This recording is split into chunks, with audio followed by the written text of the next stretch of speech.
Alors je me souviens d'une randonnée une fois en montagne où l'on devait camper en altitude.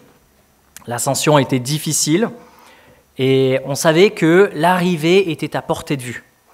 C'était beau, le paysage était magnifique, mais pourtant c'était difficile parce qu'il y avait un effort intense à produire. Et quand on voyait cette arrivée, c'était qu'en apparence, parce que ce que l'on ne voyait pas, c'est que ce n'était pas une pente qui était constante comme ça, mais c'était plutôt des sommets que l'on voyait. Et ce que l'on ne voyait pas, c'est qu'il y avait à chaque fois un creux et ensuite une remontée pour arriver progressivement vers l'arrivée finale.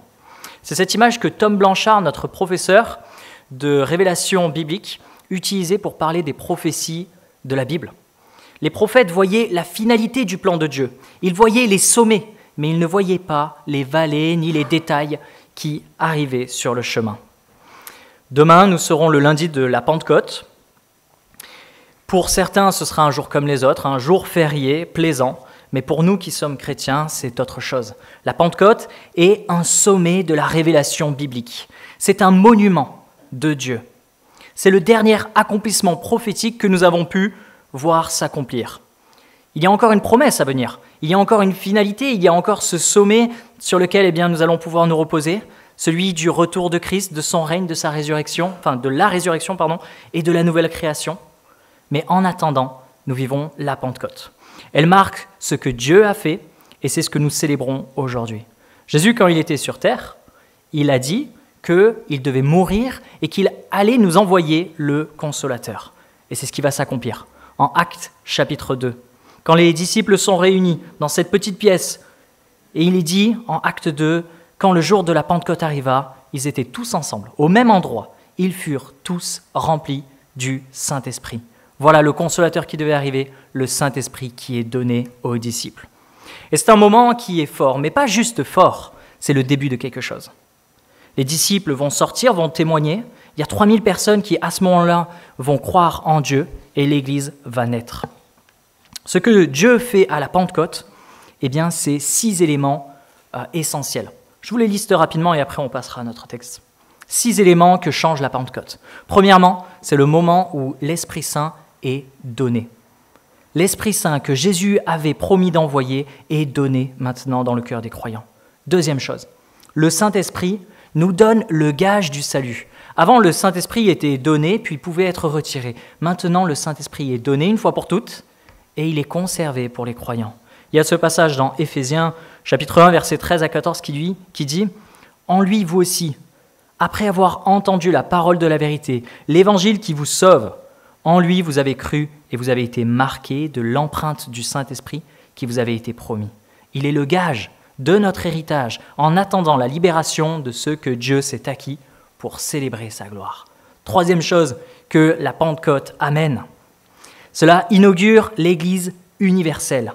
1 Corinthiens, chapitre 12, verset 13. « En effet, que nous soyons juifs ou grecs, esclaves ou libres, nous avons tous été baptisés en un seul esprit pour former un seul corps et nous avons tous bu en un seul esprit. » Quatrième chose que la Pentecôte amène, c'est l'envoi missionnaire. Ce salut qui est annoncé à tous les peuples.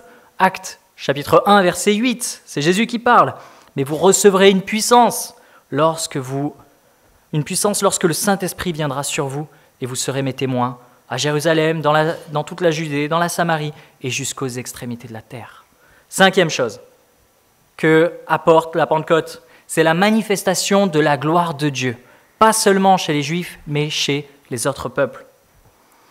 Quand les disciples vont recevoir le Saint-Esprit, ils vont parler ces langues étrangères et les étrangers qui étaient de passage vont entendre la gloire de Dieu exprimée dans leur langue, pas seulement en hébreu, mais dans leur langue.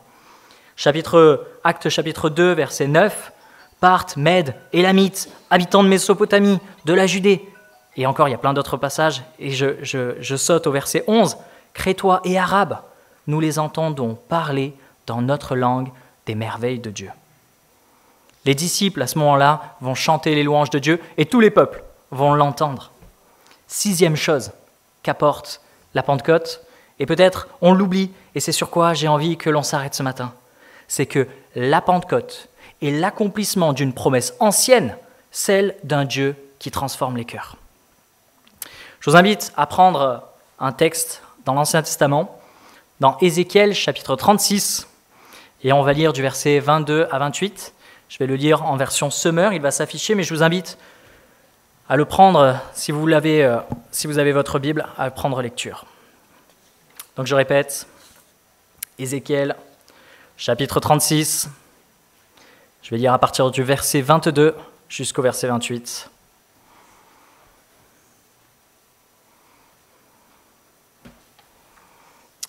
Et voici ce qui est dit en Ézéchiel chapitre 36, verset 22. C'est pourquoi, dis à la communauté d'Israël, voici ce que dit le Seigneur, l'Éternel. Si je vais intervenir, ce n'est pas à cause de vous que je le fais, ô communauté d'Israël, mais c'est par égard pour moi-même, moi qui suis saint et que vous avez profané parmi les peuples chez lesquels vous êtes allés. Je démontrerai ma sainteté, moi qui ai été profané parmi les autres peuples par votre faute. Et ces peuples reconnaîtront que je suis l'Éternel, le Seigneur. L'Éternel le déclare, quand je ferai éclater ma sainteté à leurs yeux par mon œuvre envers vous, je vous ferai revenir de chez les autres peuples, je vous rassemblerai de tous les pays étrangers et je vous ramènerai dans votre pays. Je répandrai sur vous une eau pure, afin que vous deveniez purs. Je vous purifierai de toutes vos souillures et de toutes vos idoles. Je vous donnerai un cœur nouveau et je mettrai en vous un esprit nouveau. J'enlèverai de votre être votre cœur de pierre et je vous donnerai un cœur de chair. Je mettrai en vous mon Esprit Saint et je ferai de vous des gens qui vivent selon mes lois et qui obéissent à mes commandements pour les appliquer. Vous demeurerez dans le pays que j'ai donné à vos ancêtres et vous serez mon peuple et moi, je serai votre Dieu. Dans ces quelques versets, Dieu décrit le processus complet de restauration, une œuvre radicale, profonde et souveraine, faite par Dieu pour sa création.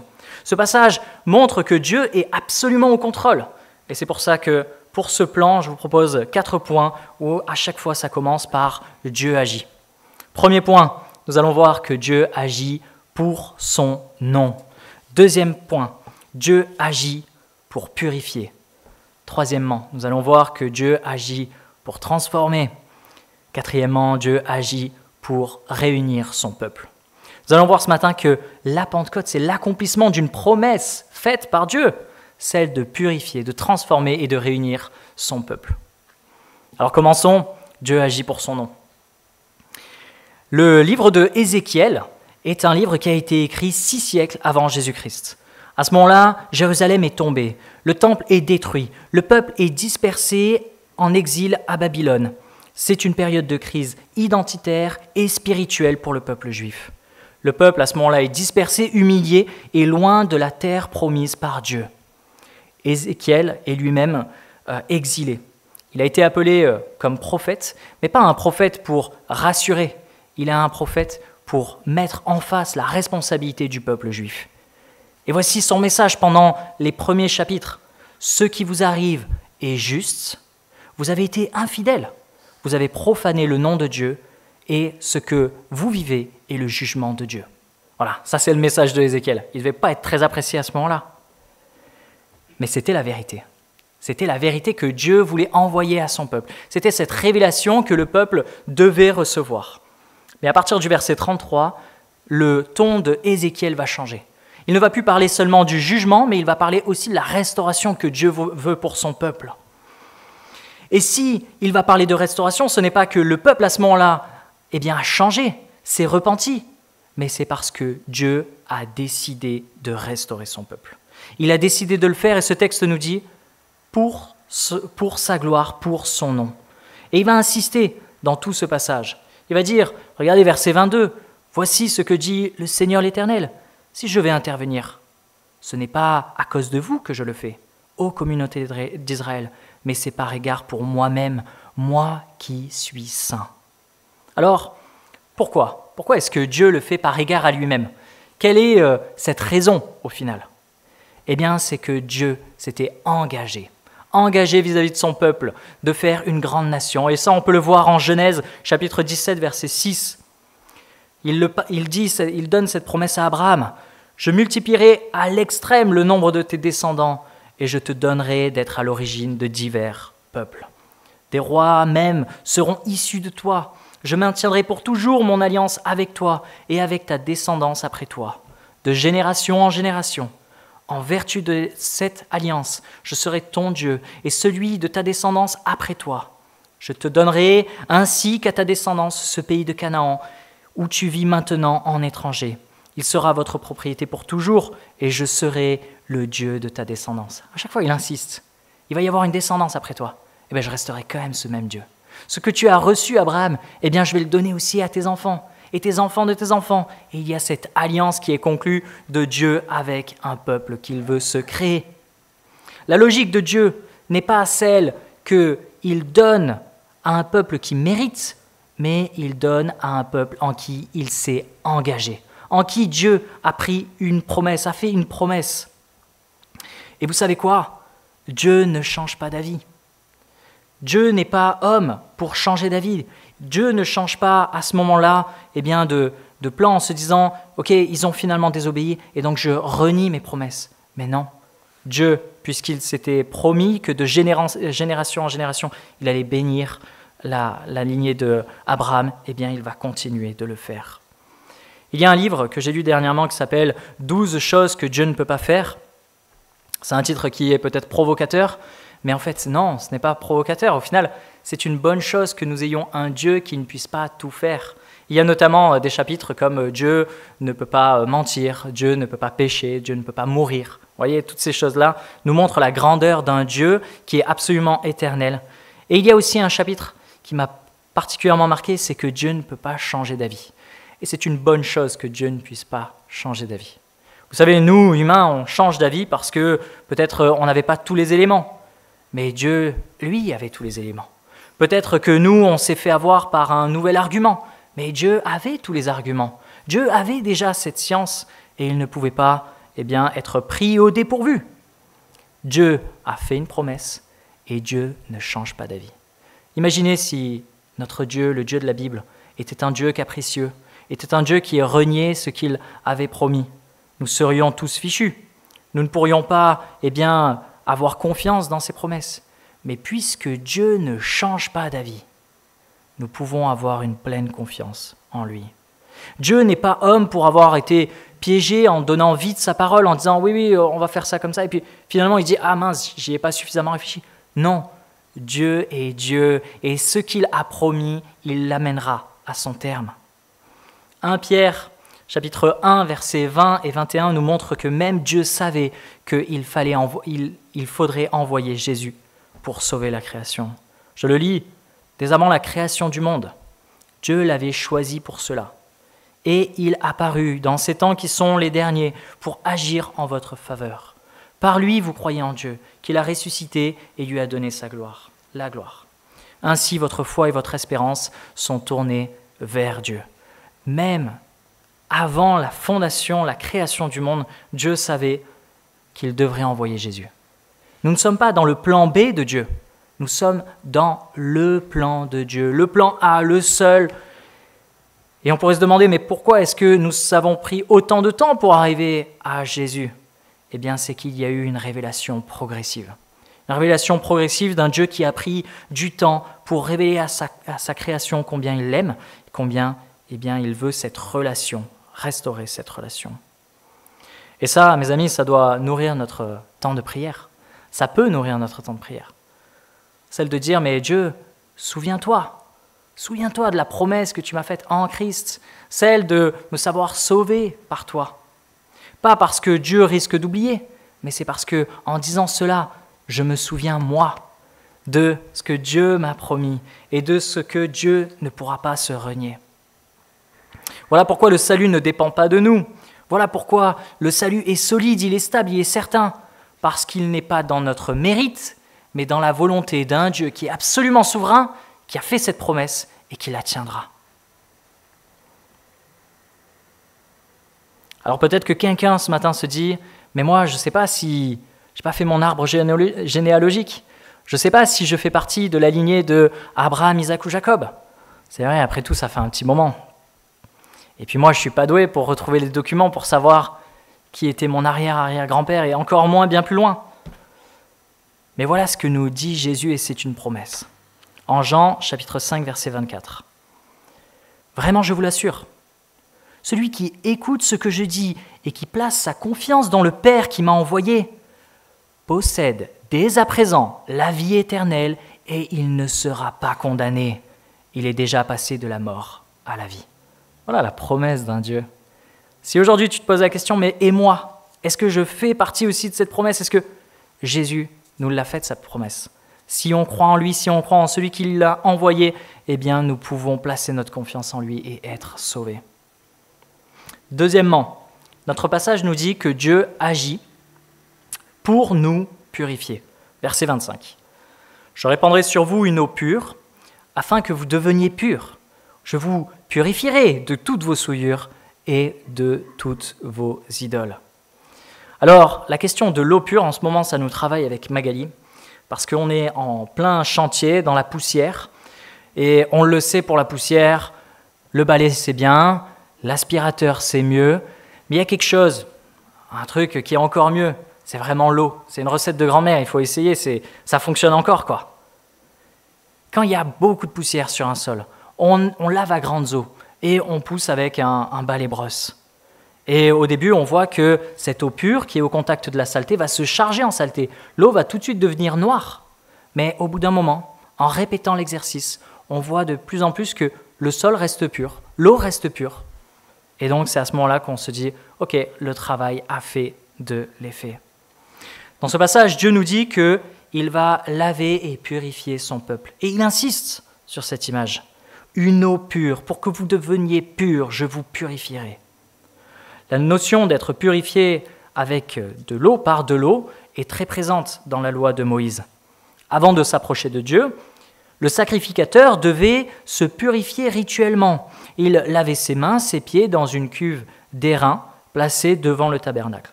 Il devait ensuite offrir un sacrifice pour son propre péché afin de se purifier spirituellement et pour intercéder pour le peuple. On le voit en Lévitique 16. De même, le peuple, après cela, devait être purifié. Ceux qui étaient impurs à cause d'un contact avec un mort, une maladie ou autre chose, devaient se laver, attendre un temps fixé et parfois offrir aussi un sacrifice. Ces rituels montraient qu'on ne pouvait pas s'approcher d'un Dieu saint sans être purifié. Il fallait d'abord qu'il y ait cette première étape. Pour s'approcher de Dieu, il fallait être purifié. Mais là encore, la loi de Moïse était une étape dans la révélation de Dieu, celle d'un Dieu qui veut montrer que sans cette purification, à cause de notre péché, eh bien nous ne pouvons pas l'atteindre. Et nous avons vu par la loi de Moïse que cette purification n'était pas complète, puisqu'il fallait sans cesse la recommencer. Dès qu'il y avait un péché, il fallait recommencer. Ici, dans cette prophétie de Ézéchiel, il est parlé d'une purification complète et d'une purification qui serait constante. Celle d'un Dieu qui administre lui-même ce nettoyage afin que l'on soit pur. Et vous savez quoi? À la Pentecôte, en Christ, nous sommes purifiés. C'est 1 Jean, chapitre 1, verset 7 qui nous le dit. « Mais si nous vivons dans la lumière, tout comme Dieu lui-même est dans la lumière, alors nous sommes en communion les uns avec les autres, et parce que Jésus-Christ, son Fils, a versé son sang, nous sommes purifiés de tout péché. » Ce n'est pas un nettoyage superficiel, ce n'est pas une couche de vernis que l'on rajoute par-dessus, une couche qu'on pourrait appeler d'amélioration morale, mais c'est une purification radicale de l'intérieur que Dieu administre. Alors on pourrait se poser la question, mais malgré tout, je suis purifié en Christ, je suis purifié par Dieu, mais peut-être que je vois dans ma vie, et c'est sûr, je vois encore dans ma vie du péché. Je vois que je ne suis pas encore complètement lavé, je ne suis pas complètement parfait. Qu'est-ce qui fait que je sois encore dans cette situation-là? Il faut faire la distinction entre deux purifications. La première purification, c'est celle du salut. La justification, c'est le terme théologique qui est utilisé pour cette purification. Cette purification arrive qu'une seule fois. Dieu, à ce moment-là, justifie par le sang de Christ, on est mis à part, on est sauvé par Dieu. Et c'est quelque chose qui ne changera jamais, qui ne s'annulera jamais. nous sommes justifiés une fois pour toutes et nous sommes gardés par Dieu. Ensuite, il y a une deuxième purification. C'est celle de la sanctification. Cette avancée, cette progression dans la sainteté. Et ça, c'est le travail du Saint-Esprit qui est en toi, en moi, et qui jour après jour va œuvrer. La réalité, c'est que si tu comprends que tu n'es pas complètement parfait aux yeux de Dieu, c'est que l'Esprit Saint travaille en toi. Si tu as le désir de plaire à Dieu, c'est que déjà l'Esprit de Dieu est en toi.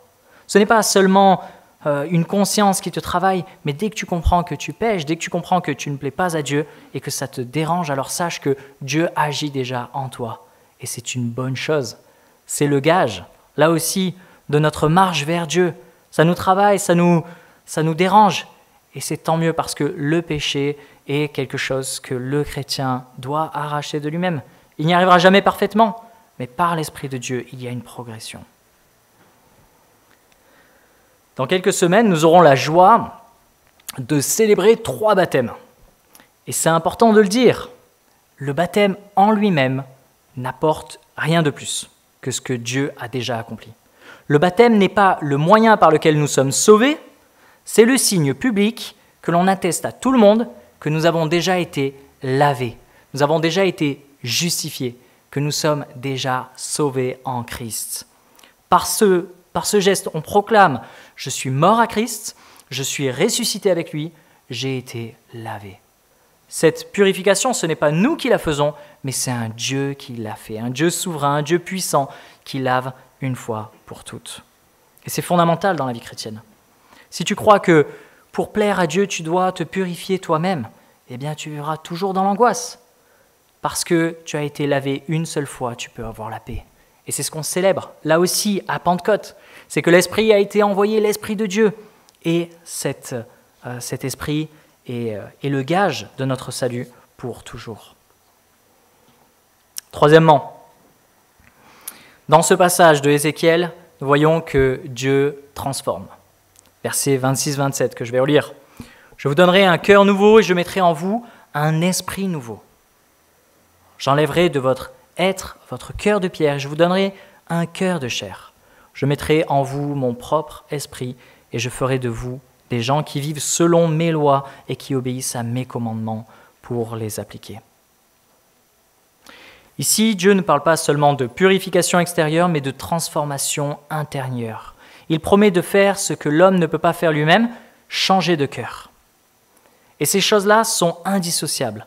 Il va donner un nouveau cœur. Il va enlever l'ancien pour donner le nouveau.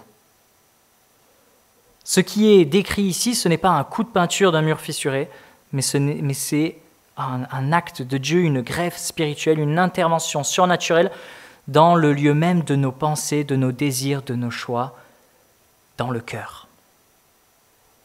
Vous savez, quand mon père André s'est fait opérer du cœur en début d'année, j'étais en souci bien sûr, mais ma prière c'était toujours celle-ci. Dieu, je sais que tu transformes les cœurs. Tu enlèves les cœurs de pierre, tu mets des cœurs de chair, donc j'ai pleinement confiance que tu es capable de conduire cette situation et que tout se passe bien. Vous savez, pour cette opération, ça demande des dizaines de personnes qui vont travailler, énormément de médicaments, des soins, ça va demander du temps, c'est pénible. Il y a ensuite de la rééducation, il y a ensuite de la convalescence. C'est quelque chose de très long, c'est quelque chose de très, très pénible. Dieu le fait en un instant. Dieu transforme les cœurs, fait une greffe spirituelle en un instant. Il pénètre l'âme sans ouvrir le corps. C'est ce que Dieu fait. Là où nous sommes insensibles, là où nous sommes rebelles, là où nous ne savons pas être aimants, nous ne savons pas être obéissants, Dieu le change. Et il ne s'arrête pas là, il place son esprit en nous pour que nous devenions capables de marcher dans ses voies. C'est fondamental de comprendre ça pour la vie chrétienne. Dieu ne sauve pas et ensuite nous dit « bonne chance, débrouille-toi, maintenant fais de ton mieux ». Non. Il va nous rendre capables d'aimer ce que lui aime. Depuis le commencement, l'homme était incapable de suivre les lois de Dieu. Dans le jardin d'Éden, on le voit, il y avait un seul commandement, celui de ne pas manger de l'arbre défendu. Que va faire Que vont faire les 2 humains qui sont sur terre? Ils ne sont pas nombreux, ils sont 2. Ils vont manger. Ils vont désobéir. Plus tard, le peuple d'Israël va recevoir des lois saintes qui sont bonnes, qui sont parfaites. Mais jamais le peuple n'a réussi à accomplir parfaitement cette loi. Pas parce que la loi est mauvaise, mais parce que le cœur de l'homme ne pouvait pas les porter. Il fallait donc plus qu'un commandement, il fallait un changement de cœur. Il fallait que la présence de Dieu soit en nous. C'est ce que Dieu accomplit en Christ et il le fait pleinement à la Pentecôte. Vous voyez, ce texte, il insiste sur une chose, c'est que nous allons avoir la loi de Dieu qui est inscrite en nous et qui va nous aider à l'accomplir. Je vous donnerai un cœur nouveau, je mettrai en vous un esprit nouveau, j'enlèverai de votre être, votre cœur de pierre, je vous donnerai un cœur de chair. Je mettrai en vous mon esprit et je ferai de vous des gens qui vivent selon mes lois et qui obéissent à mes commandements pour les appliquer. Dieu ne dit pas seulement « tu dois aimer », il te dit « je vais te donner un cœur pour aimer ». Dieu ne dit pas seulement « sois fidèle », mais il va habiter en nous pour que nous soyons fidèles. Voilà ce que nous célébrons à la Pentecôte. Un Dieu qui nous transforme de l'intérieur. Quatrièmement, c'est le dernier point, Dieu agit pour réunir son peuple. Verset 28. Vous demeurerez dans le pays que j'ai donné à vos ancêtres, et vous serez mon peuple. Et moi, je serai votre Dieu. Cette phrase est un refrain qu'on voit à de nombreuses reprises dans la Bible. Vous serez mon peuple, je serai votre Dieu. C'est ce que Dieu désire depuis le commencement. C'est le but ultime de toute l'histoire du salut. Dans le jardin d'Éden, Dieu marchait dans la présence de Adam et Ève. Il vivait avec eux en parfaite communion. Il n'y avait pas de séparation, pas de honte, pas de peur. Mais le péché a tout brisé. Et c'est à ce moment-là que l'homme s'est caché. Et moi, je l'ai souligné dans ma Bible parce que c'est un passage que j'aime tellement. C'est le basculement de l'histoire biblique. C'est ce moment où Jésus cherche à l'homme. Pas que Dieu ne savait pas où ils étaient derrière les buissons, mais Dieu cherche à l'homme. À partir de là, la mission de Dieu va être de chercher une humanité qui fuit un Dieu aimant. C'est fou. Dieu va chercher à restaurer ce que le péché a brisé. La tentative divine de rétablir une communion perdue. Vous savez, on peut le voir dans toute la révélation biblique, là encore, que Dieu a décidé d'habiter dans le tabernacle. Où ça? Au milieu de son peuple. Où la gloire de Dieu habitait. Puis Dieu, on va lui construire, parce qu'il l'a demandé, on va lui construire un temple, une maison construite là aussi au milieu du peuple, pour s'y établir et pour que le peuple sache qu'il est là, au milieu d'eux. Mais pourtant, à ce moment-là, il y a toujours une distance, une barrière, il y a des rideaux, des règles, il y a un médiateur. Ces personnes ne pouvaient pas s'approcher pleinement de la présence de Dieu et vivre. Et ce que Dieu promet ici, c'est autre chose. Il promet non seulement de faire revenir le peuple, mais il promet d'y demeurer au milieu de son peuple, pour qu'une fois pour toutes, ce peuple soit avec Dieu. Et là aussi, c'est ce que Pentecôte inaugure. À la Pentecôte, nous, on voit ces langues de feu, on voit ces personnes qui parlent des langues étrangères, on voit comme ça une démonstration de la puissance. Mais n'oublions pas que ce qu'il y a derrière, c'est un Dieu qui s'exprime à tous les peuples, pour le salut, pour restaurer cette relation, pour que enfin toutes les nations puissent connaître ce Dieu, être sauvées en elle. Le verset 28, c'est le sommet de ce passage, de cette promesse. C'est que Dieu va purifier, c'est que Dieu va transformer. C'est pour habiter, c'est pour être avec nous, c'est pour nous avoir comme siens. Pour que cette relation soit rétablie, il fallait qu'on ait ce cœur qui soit purifié, transformé, pour être réunis enfin avec lui. Dans Apocalypse 21, il est dit « Voici le tabernacle de Dieu avec les hommes, il habitera avec eux, ils seront son peuple, et Dieu lui-même sera avec eux. » C'est ça la finalité d'un Jésus qui règne. C'est la présence d'un Dieu qui sera inratable. Ce que Dieu avait commencé dans le jardin, annoncé par les prophètes, il l'inaugure à la Pentecôte et il l'achèvera pleinement avec le retour de Christ.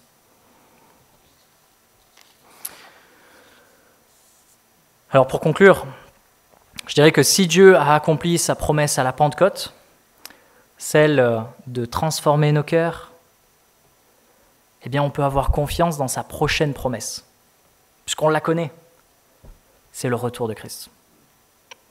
Nous vivons, vous savez, entre ces deux sommets. On a quitté le dernier, on voit la finalité en face, mais on sait qu'il faut encore un peu redescendre, puis encore remonter, et ensuite on arrivera à ce plein accomplissement. On est dans cet intervalle, mais on n'est pas passif. Nous sommes dans une attente active. Nous avons tout ce qu'il faut pour être actifs. Une vie portée par l'Esprit, transformée jour après jour, mais tournée vers l'éternité. Voilà ce que Dieu a fait et voilà ce que nous célébrons aujourd'hui. Il purifie, il transforme, il réunit. La Pentecôte n'est pas une date figée dans l'histoire, c'est une promesse qui est tenue et qui est accomplie. C'est un peuple que Dieu veut restaurer. Alors ce que je t'invite, c'est à ne pas quitter ce lieu trop vite. Peut-être que tu ne connais pas encore ce salut en Christ. Eh bien, sache qu'il est accessible. Peut-être que tu as déjà entendu parler de ce salut et tu l'as accepté il y a bien longtemps. Mais peut-être que tu es fatigué. Fatigué de voir que malgré cette purification, le péché est toujours là. Sache que cet accès à Dieu est garanti par Christ et qu'ensuite il y a une transformation progressive. Et si tu te dis, mais moi, je ne vois pas cet effet, je ne vois pas de progression, eh bien sache que Dieu est pourtant là, dans chacune de tes luttes, dans chacune de tes difficultés. Dieu ne t'abandonne pas et il ne t'abandonnera jamais. Demain, nous fêtons la Pentecôte. Nous avons tout reçu de Dieu pour attendre cet achèvement, cette révélation en Christ. Alors, soyons patients, soyons actifs. Je vais prier. Avant de prier, je vais laisser quelques instants pour qu'on puisse se placer devant Dieu,